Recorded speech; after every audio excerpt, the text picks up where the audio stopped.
Hello students, welcome to Math Warm-Up. Today we're going to be working on week 5, day 1, page 16. Let's start on problem number 1, and it says, Mrs. Sanchez began baking cookies at the time shown on the clock. Okay, then it says, Mrs. Sanchez finished baking cookie at 2:30 p.m. How long did it take to bake the cookies? Okay, in order to know how long it took, we need to find out the beginning time and the end time. The end time is easy, it's right here. So she finished at 2:30. All right, so we now need to find the beginning time, which is in the clock. If you see here, we have the hour hand, and the hour hand is between 1 and 2, okay? Somewhere right there. So because it's between 1 and 2, does that mean that she started at 2, exactly at 2? No, right? Does that mean that she started after 2, 2:01, 2:30, 2:40, somewhere between here? No, that she didn't start after 2 either. So she started after 1, okay? After 1 and before 2. So that means 1:30, 1:20, 1:45, okay? Somewhere along that time. So we're going to write 1. The second thing is she ended, this is now the minute hand, she ended here on 8, but 8 represents hour. In order to change that 8 into minutes, we need two ways to do it. We can count by 5, which means 5, 10, 15, 20, 25, 30, 35, 40, or we can simply say 8 times 5 equals 40. Okay, so she started at 1:40. So now I need to find out how much is between 1:40 and 2:30, okay? So remember, 1:40 was here, okay? The hour and the minutes were here. And I'm gonna count by 5 until I get to 2:30, okay? So 1:40, 1:45, 1:50, 1:55, 1:60. So here that changed to 2, to 5, to 10, to 15, to 20, to 25, to 30. So I need to get to over here, okay? So now I can count all those lines by 5. So I can have 5, 10, 15, 20, 25, 30, 35, 40, 45, 50. So she took 50 minutes to bake those cookies. But I want to also show you another way, and it's using the Z strategy. In order to do that, we need to draw a Z, okay?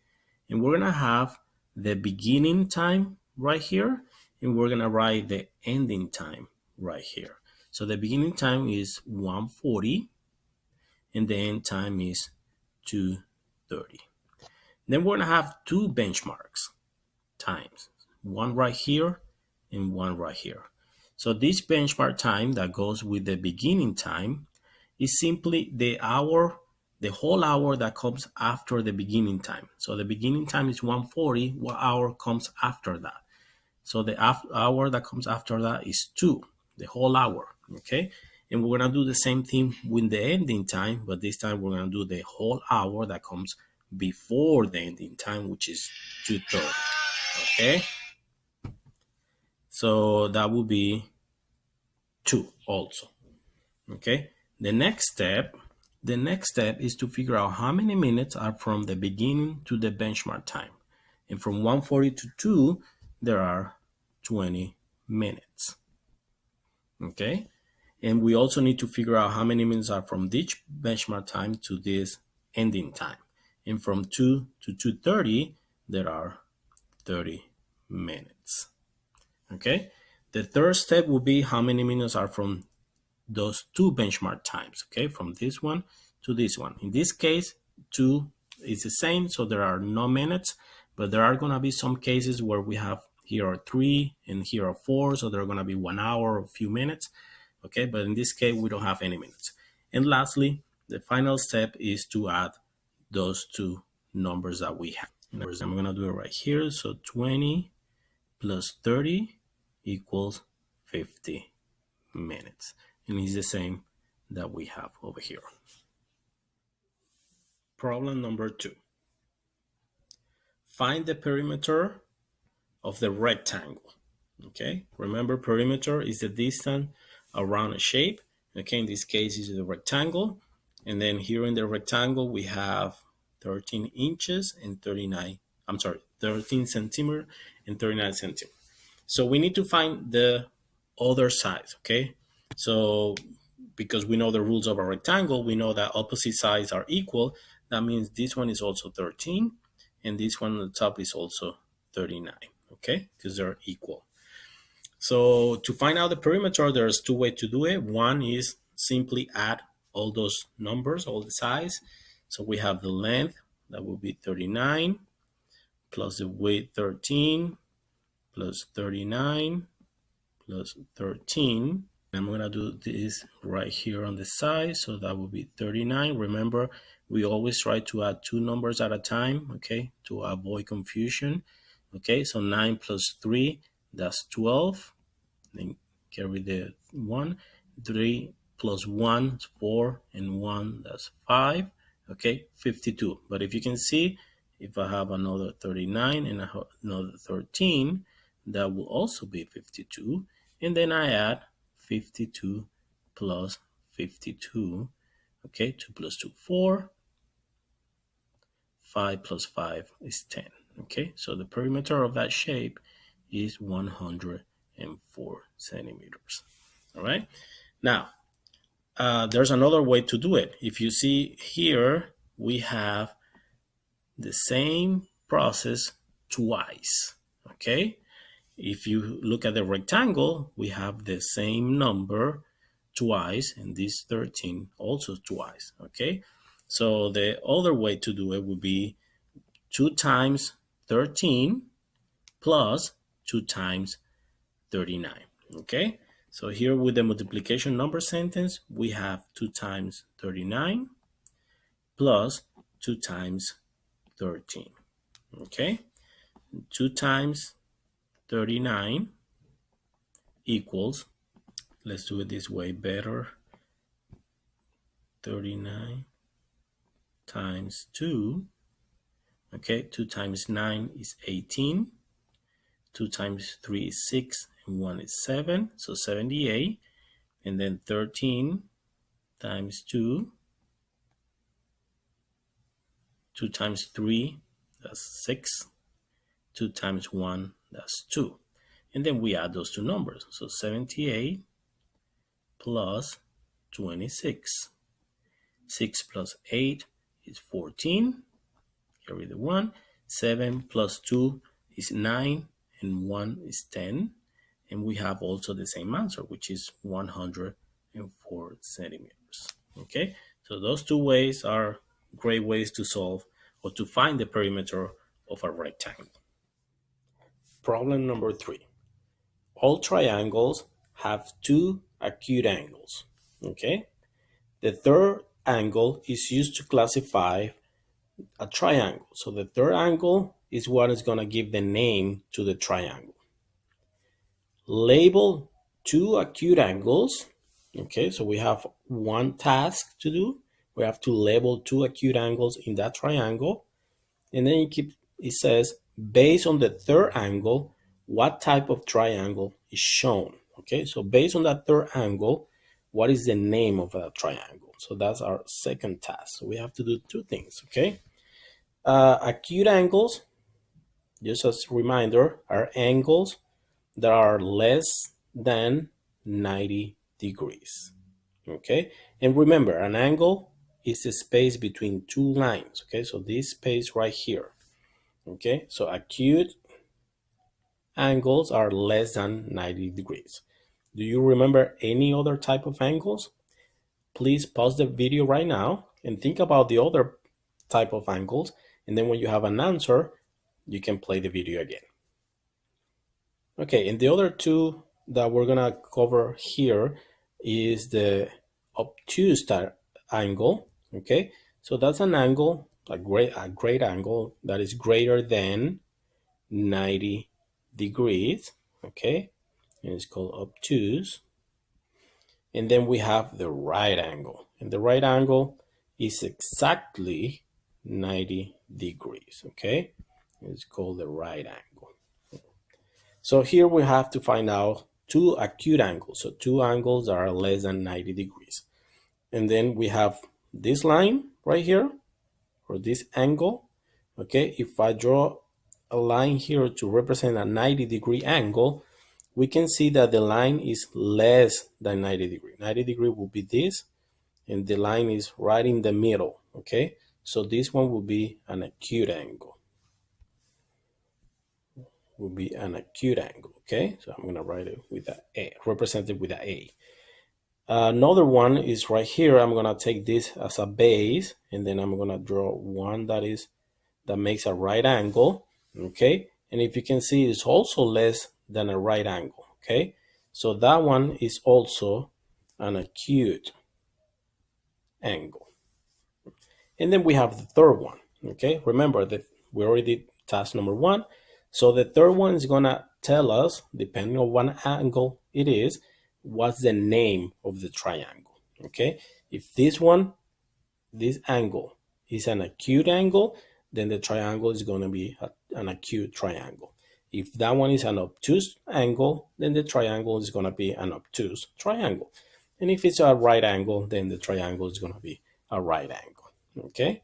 So I'm gonna try to do the same thing I did with the other two, and I'm gonna draw a line to make it a right angle, okay? And as you can see, the line is between 0 and 90 degrees, so it's less than 90 degrees, so that will make it also an acute angle, okay?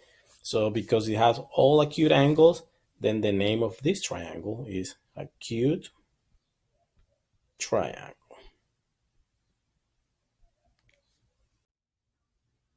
Problem 4. Connie and Barbara spent $63 on supplies to make baby blankets.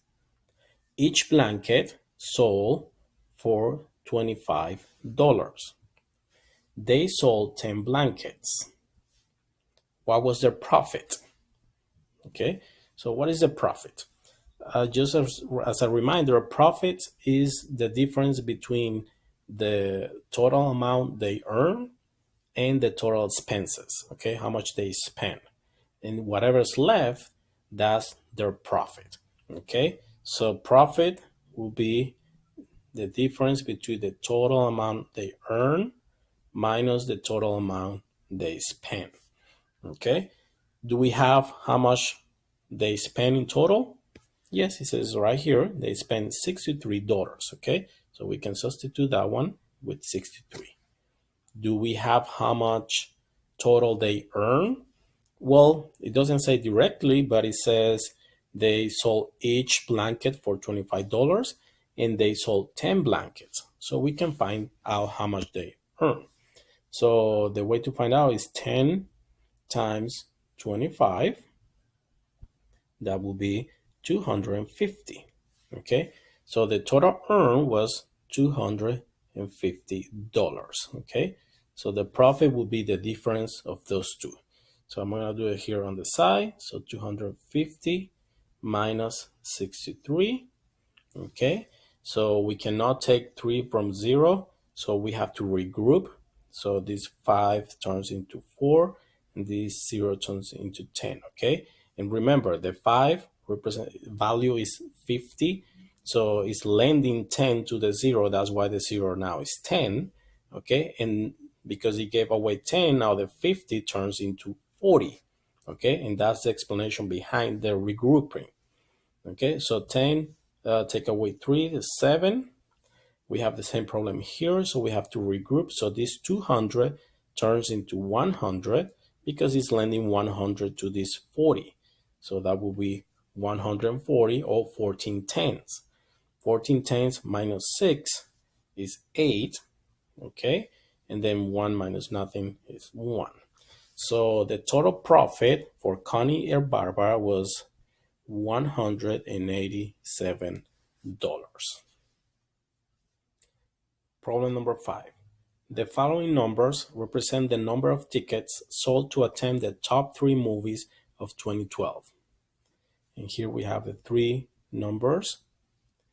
write a comparison statement for any two numbers of the three numbers. So you have to pick two of those three numbers and compare them. And you have to use less than, equal to, or greater than.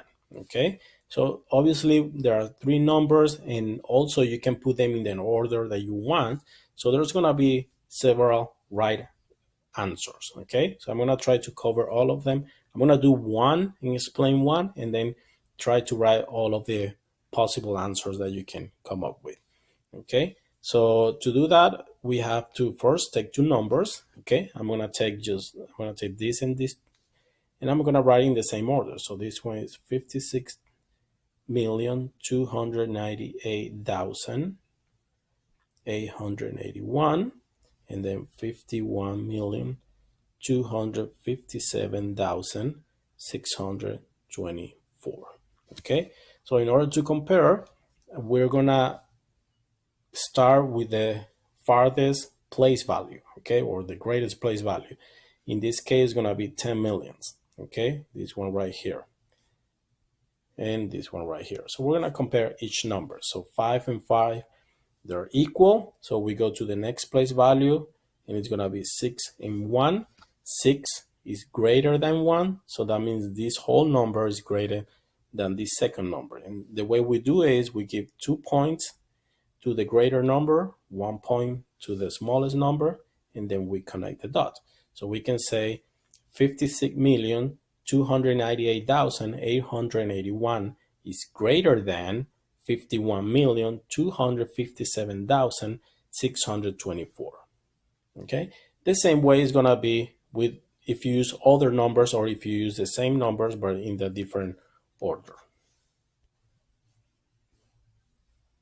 And here we have some other possible answers, okay, that you might have. So check your answers, and then see you in the next video.